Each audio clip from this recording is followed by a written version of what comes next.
Wayomina, j'espère que vous allez bien. On se retrouve aujourd'hui dans cette nouvelle vidéo pour une nouvelle vidéo théorie sur One Piece. Et oui les amis, ça faisait un sacré moment qu'on ne s'était pas retrouvé autour d'une vidéo théorie. La dernière en date datée de 2023. Aujourd'hui, on est en 2024. Et du coup, à cet effet, les amis, on va aborder un sujet qui a fait énormément de débat sur Internet, qui est: quelle est l'identité de Motherflame? Dans cette vidéo, je serai amené à vous faire part de mon raisonnement qui m'amène à penser que nous connaissons déjà l'identité de Motherflame, et ce depuis de nombreuses années. Mais avant toute chose les amis, n'oubliez pas de vous abonner à la chaîne si ce n'est pas déjà fait et de laisser un j'aime à la vidéo, ça ferait extrêmement plaisir et ça aiderait grandement au référencement de la chaîne. N'oubliez pas également d'aller jeter un petit coup d'œil dans l'onglet communautaire de la chaîne afin de rester au parfum de toute l'actualité de façon hebdomadaire. Et ben écoutez, maintenant que tout cela est dit, je vais me permettre d'ouvrir une petite parenthèse rapidement parce que il y a de cela une semaine, je vous ai fait part de ma vive motivation à publier cette nouvelle vidéo théorie parce que il y allait avoir le nouveau format des vidéos analyse théorie qui allait arriver. Comme vous pouvez le constater, il n'y a absolument à l'heure actuelle aucun changement notable, ce qui se justifie parce que j'ai rencontré un petit souci au moment du tournage qui m'a littéralement stoppé dans mon élan. Ce problème, quel est-il?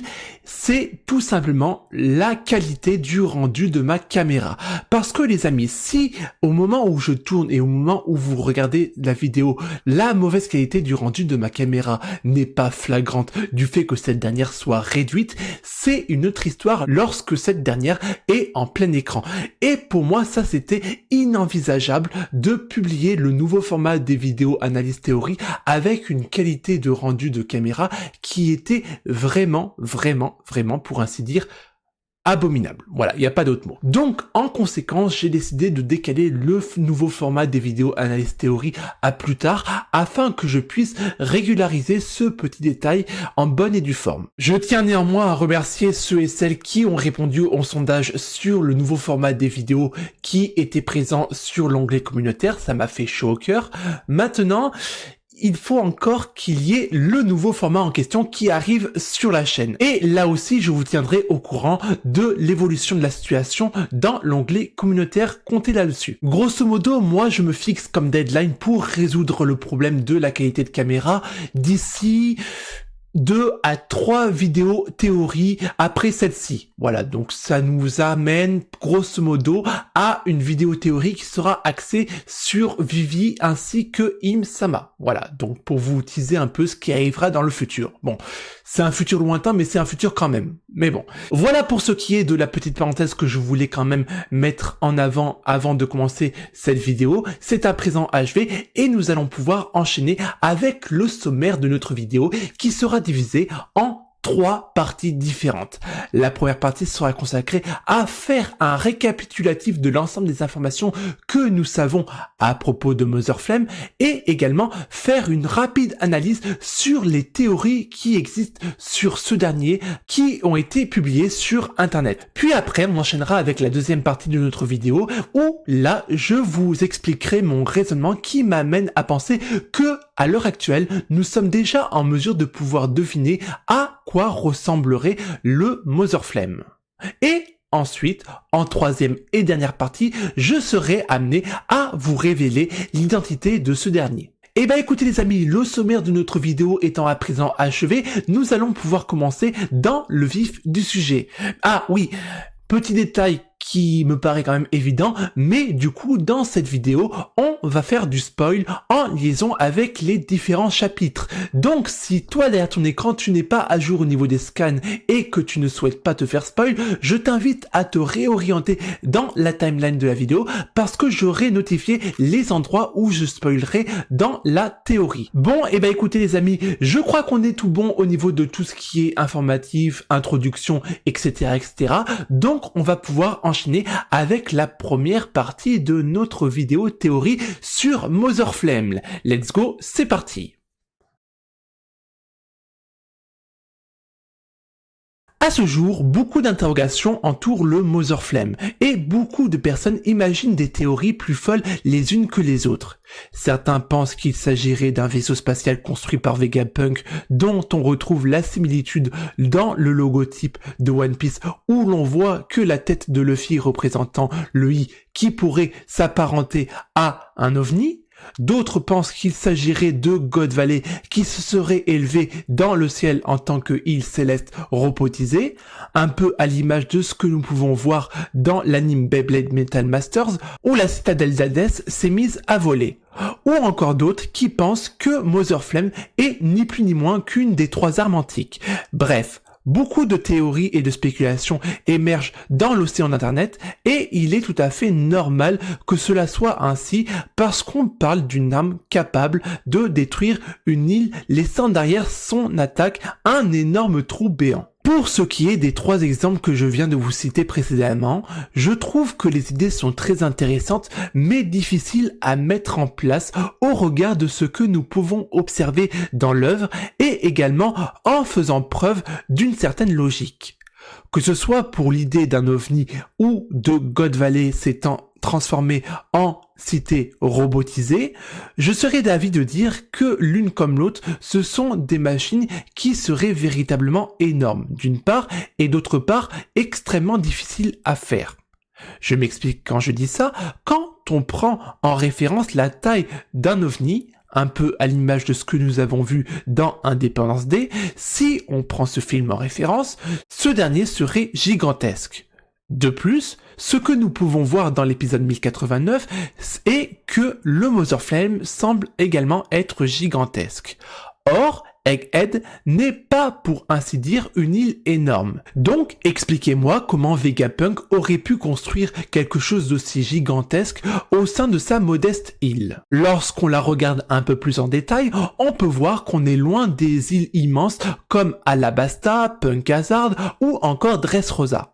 Donc, pour ma part, je trouve ceci moyennement pertinent au regard de la situation. Même schéma pour ce qui est de l'île robotisée de God Valley.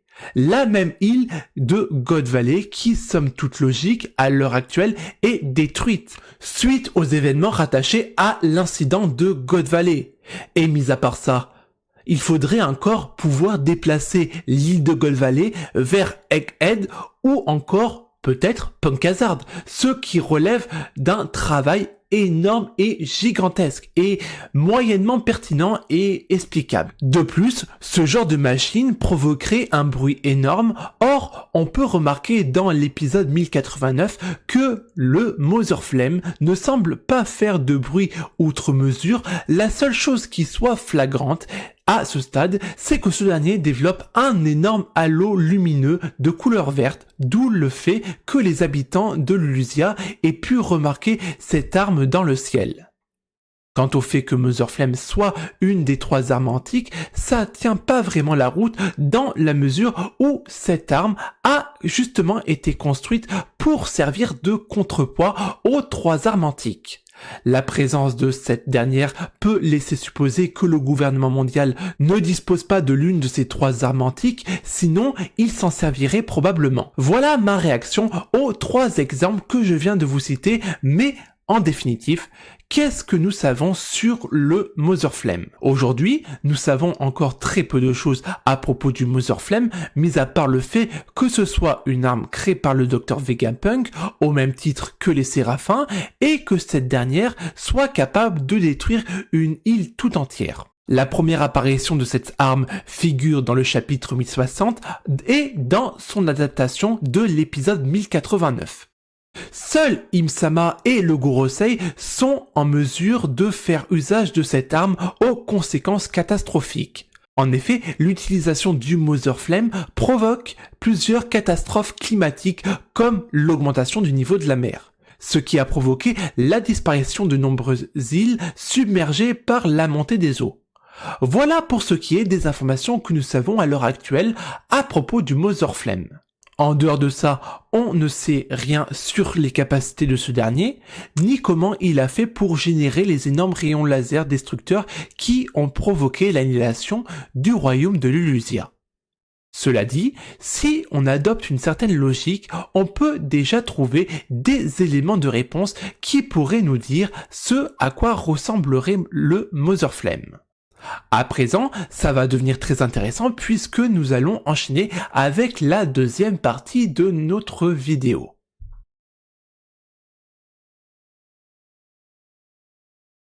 Et si je vous disais qu'en adoptant une certaine logique, on pourrait deviner l'identité du Motherflame, et ce depuis de nombreuses années?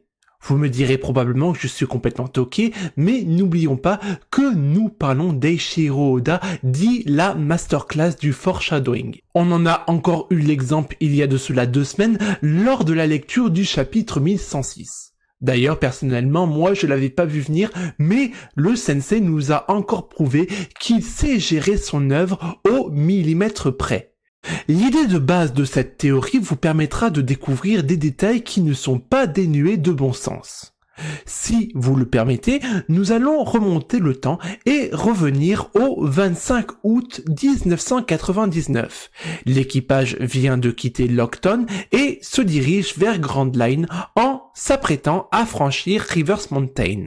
C'est alors qu'ils tombèrent nez à nez sur un groupement d'énormes monstres marins lorsqu'ils arrivèrent sur Calm Belt dans un élan produit par une bourrasque de vent en tentant d'échapper à la marine. Parallèle à ne pas oublier par la même occasion, c'est que cette rencontre débouchera dans l'anime vers un arc filler, alors que dans le manga, l'équipage continuera sa route vers Redline. Dans un cas comme dans l'autre, cette rencontre fut très importante car c'était la première fois que nous pouvions voir ce que l'arme antique Poséidon pouvait contrôler, à savoir d'énormes monstres marins. Même si, dans les faits, nous avons découvert ces énormes monstres pratiquement 1 mois plus tôt avec l'opening du premier épisode, nous allons nous concentrer sur ce qui se passe dans le manga. Alors là, un petit instant, je ne suis pas en train de dire que les rois des mers, puisqu'on parle des rois des mers, s'apparentent à Motherflame, mais plutôt au premier élément qui pourrait nous conduire à sa véritable identité. Vous pourriez vous demander qu'est-ce que viennent faire les rois des mers dans une théorie sur Motherflame. Au regard de tous les éléments que nous connaissons à ce jour, les rois des mers sont les animaux marins les plus puissants et grands du monde de One Piece. De plus, lorsqu'on les regarde de plus près, on peut voir que chacun d'entre eux s'inspire d'animaux réels. L'un d'entre eux ressemble à une grenouille, tandis qu'un autre ressemble à un crustacé, pour terminer avec le dernier qui s'apparente plus à une baleine. C'est justement ce dernier exemple qui va nous intéresser, car dans la réalité et dans l'écosystème maritime, l'espèce alpha du monde sous-marin est l'orque. Or, on peut trouver une similitude entre ce que l'on voit dans One Piece et la réalité. Le roi des mers est de couleur noir et blanc, comme l'orque, et il possède une dentition ainsi que des nageoires comme cette dernière. Oui, parce que durant cette vidéo, j'ai quand même appris que c'était une orque et non pas un orque. Bref, parenthèse fermée. Bref, le fait est que le roi des mers et l'orque possèdent beaucoup de similitudes entre eux. De plus, les rois des mers sont probablement les monstres marins les plus puissants du monde de One Piece et donc l'espèce dominante, l'espèce alpha. Par ailleurs, dans la réalité, l'orque est considéré comme le super prédateur alpha qui surclasse même le grand requin blanc. Si on suit la même dynamique que les rois des mers correspondent à l'espèce dominante, l'espèce alpha du monde One Piece, on peut trouver une similitude dans notre second élément de réponse nécessaire pour découvrir quelle est l'identité de Motherflame. En effet, pour ce faire, nous allons réaliser un autre bond dans le temps jusqu'au 5 octobre 2015. À cet instant, l'équipage de Luffy navigua à bord du Vogue Monsieur Luffy de l'équipage de Bartholoméo en direction de Zou.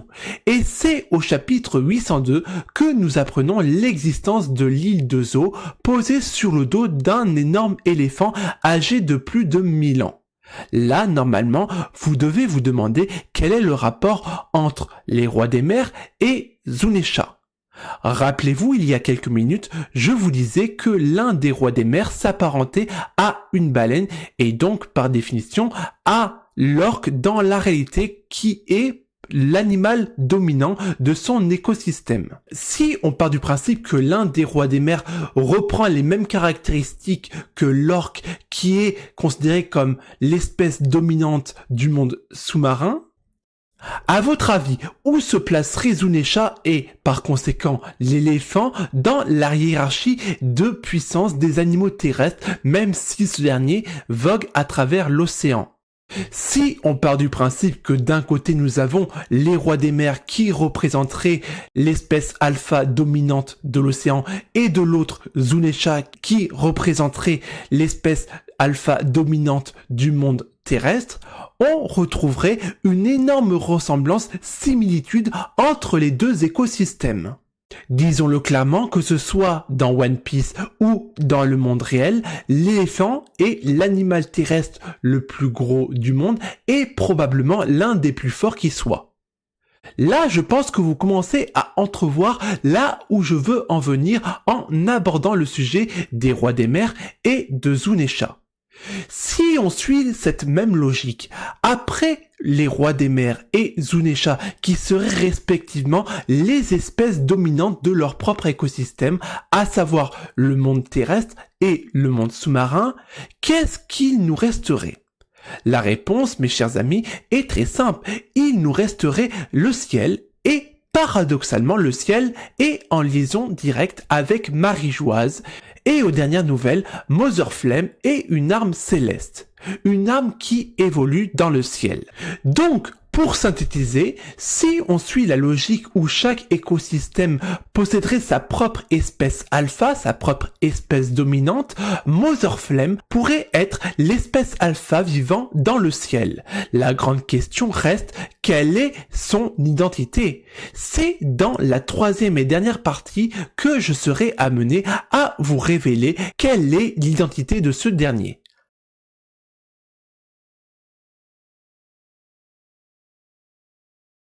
Alors, qu'en est-il de l'identité de Mother Flame? Pour apporter une réponse à cette question, il faut qu'on continue notre petit périple sur la frise chronologique de One Piece et revenir à une date antérieure aux événements liés à l'arc de Zou pour nous arrêter au 6 février 2012. Ce jour-là, l'équipage au chapeau de paille vient de quitter l'île des hommes poissons pour se diriger vers Punk Hazard, première île où le docteur Vegapunk conduisit ses recherches scientifiques pour le gouvernement mondial. Lors de la lecture du chapitre 655, nous apprenons l'existence d'une créature légendaire qui n'est ni plus ni moins qu'un énorme dragon. Dragon qui était une des expériences du docteur Vegapunk. À cet instant, je me dois d'apporter une petite parenthèse parce que beaucoup de théories qui sont déjà apparues sur internet disaient que probablement Mother Flame serait un dragon. Cependant, dans cette théorie, nous allons voir quelque chose qui suit un peu le même principe, mais qui ne parle pas d'un dragon. Petite parenthèse à présent fermée, revenons-en à notre théorie. Si on se base sur la même dynamique qu'avec les rois des mers et Zunesha, quelle serait l'espèce dominante, l'espèce alpha de l'écosystème céleste? Un dragon? Une réponse très intéressante et logique, mais qui de mon point de vue n'est pas valable ici. Eh bien parce que ce qui domine et prévaut dans le ciel reste le soleil ou la lune. Le dragon ne peut dès lors pas être associé au soleil, car si on regarde d'un point de vue mythologique, le dragon est lié au yin et au yang à l'image du tigre blanc. De plus, cette thématique nous a été présentée dans l'arc de Wano Kuni avec le dragon incarné par Kaido et le tigre blanc incarné par Yamato. Dans le cadre de cette théorie, c'est le soleil qui va nous intéresser. De plus, dans la réalité, l'espèce alpha, l'espèce dominante du ciel, pourrait s'apparenter à l'aigle ou au faucon. Sachant cela, à votre avis, quelle créature mythologique pourrait être liée au soleil et aurait plus ou moins, selon les interprétations, l'apparence d'un aigle ou d'un faucon? Je suis sûr et certain que vous l'avez sur le bout des lèvres. À défaut que Motherflame soit un dragon comme beaucoup de théories le laissent supposer, pourquoi est-ce que ce dernier ne serait tout simplement pas un phénix? Lorsqu'on y réfléchit un peu, est-ce que cela serait pas un peu trop simple d'imaginer un robot mécanisé, dragon ou pas, qui produirait des rayons laser à l'image de ce qu'on a vu dans l'épisode 1089? Une telle machine provoquerait inévitablement du bruit. Or, la seule chose que nous pouvons observer, c'est un énorme halo dans le ciel que la population vire au même moment. Pour l'heure, ce que nous savons, c'est que le Motherflame ne produirait pas de bruit et arriverait à détruire une île tout entière.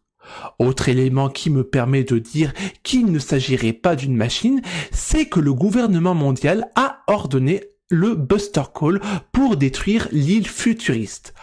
Or, si on avait affaire à une arme à 100% mécanique, comme beaucoup de théories le laissent supposer, quel intérêt aurait le gouvernement mondial de détruire le seul endroit où cette dernière pourrait être réparée en cas de problème? Aucun. Ça leur causerait du tort plus qu'autre chose, et ça sans compter le fait que notre cher Dr Vegapunk est presque à l'article de la mort grâce à Saturne. Aujourd'hui, on peut voir que l'auteur aime introduire des créatures mythiques et légendaires dans son œuvre, et rares sont celles qui n'ont pas été encore présentées. Dans le cas du Phénix, ce dernier nous a été révélé par le biais de Marco qui a mangé auparavant le Zoan mythologique modèle Phénix. Dans le cadre de cette théorie, comparer un mangeur de fruits du démon avec les rois des mers et Zunesha, qui sont des animaux normaux à proprement parler dans l'univers de One Piece, n'aurait absolument aucun intérêt. Enfin, normaux en théorie. Mais si on prend un phénix qui serait l'espèce alpha du monde céleste, on trouverait dans chaque milieu un animal, une créature, une espèce au sommet de son écosystème qui posséderait des capacités exceptionnelles. Reste à savoir comment un phénix pourrait provoquer la destruction d'un royaume.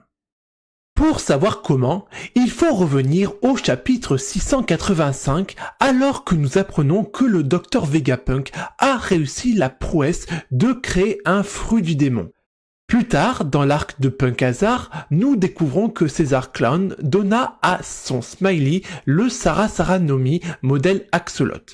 C'est à ce moment-là que nous pouvons constater que même une énorme créature telle que le Smiley pourrait acquérir les pouvoirs d'un fruit du démon.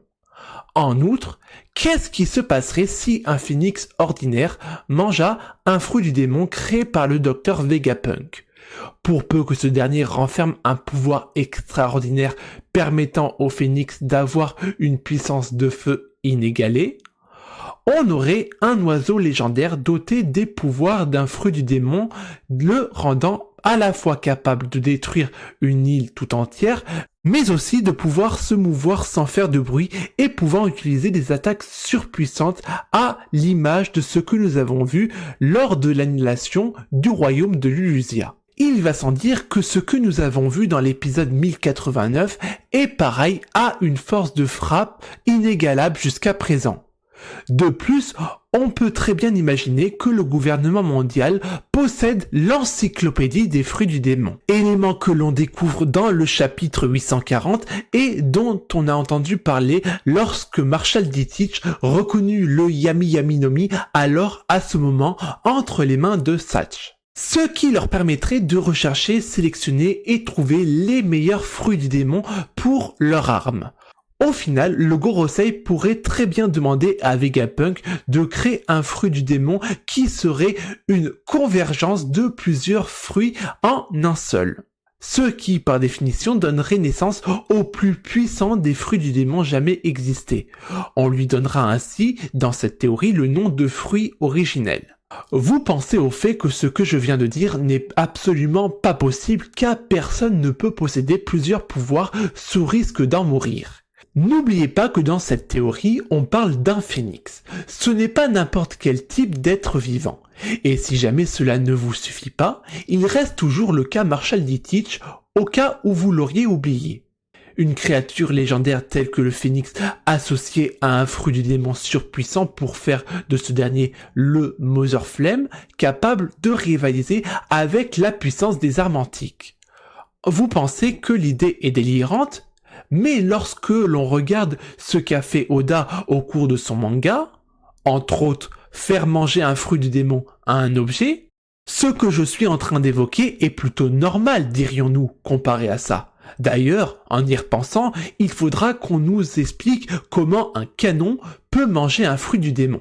De plus, si on adopte cette théorie que Mother Flame serait en définitive l'espèce dominante alpha de l'écosystème céleste, cela créerait un parallèle entre les différents monarques de chaque royaume.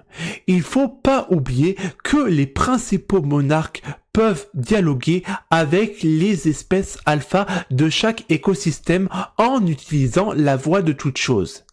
Exemple type, Shirahoshi étant l'armotique Poséidon est capable de dialoguer avec les rois des mers, tout comme le sont capables Monkey D. Luffy et Momonosuke avec Zunisha qui sont respectivement le monarque du royaume de Wano Kuni et littéralement le dieu du soleil pour ce qui est de Luffy, en d'autres termes, la réincarnation de Joy Boy. En dernier, la logique voudrait que Im-sama puisse également dialoguer avec Mother Flame dans le cas où ce dernier serait un phénix et par conséquent l'espèce alpha, l'espèce dominante de l'écosystème céleste en utilisant la voix de toute chose puisqu'il ou elle est là où le monarque du ciel. Pour terminer, Mother Flame serait en définitive une arme vivante qui, depuis des temps immémoriaux, gouvernerait le ciel aux côtés des dragons célestes. Je terminerai cette théorie sur ceci.